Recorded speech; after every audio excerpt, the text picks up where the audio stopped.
Today on Southern Accent Foods, I'll show you an easy recipe for a colorful summertime tomato and goat cheese tart. I love using the fresh summer vegetables, and you're going to love this herb goat cheese filling. Let's start with that. Get 12 ounces of goat cheese into a bowl and season with salt, pepper, and a little bit of cayenne. Add in 1 egg yolk and 2 tablespoons of chopped chives.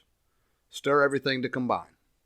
You could definitely use cream cheese or ricotta, and this kind of thing works great as a filling for stuffed pasta or as a layer in lasagna. You could even substitute olive oil for the egg and spread it on toast. I actually needed 1 more egg yolk to get it to the right consistency. If you've been enjoying my videos, click that like button so more people can see them. That really helps the channel out a lot, and I thank you. Now for the fancy part. Thaw out a box of frozen puff pastry, that's 2 sheets, and roll 1 sheet out onto a lightly floured surface. Cut it into squares and transfer to a parchment-lined sheet pan. Keep them chilling in the fridge during the next step. Do the same with the second sheet, but this time take a paring knife and cut a small square border around the edge of each piece. Don't waste the inside square. You can spoon in some fruit preserves or even some jam, fold them over, and make a smaller version of my turnovers.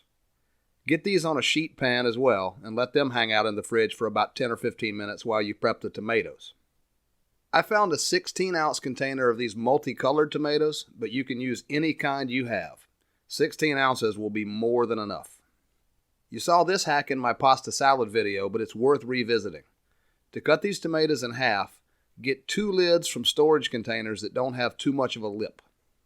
Place one on your work surface, fill it up with tomatoes, and place the second lid on top, upside down. Now you can run your knife through sideways and cut several tomatoes at once instead of individually. Now back to our puff pastry. Using a fork, just poke a bunch of holes all over each square.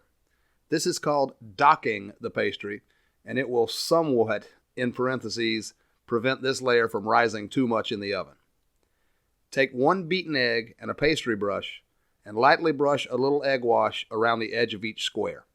If you don't have a pastry brush, you could just use your fingers.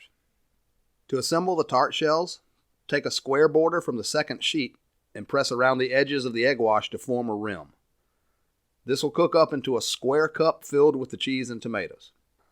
You can fill these with different types of vegetables or even make a sweet version for fruit tarts. Let your creativity be your your inspiration. Now we can do our final assembly. Spoon 1/4 of the cheese mixture into the bottom of each prepared tart shell. Smooth it out with the back of your spoon.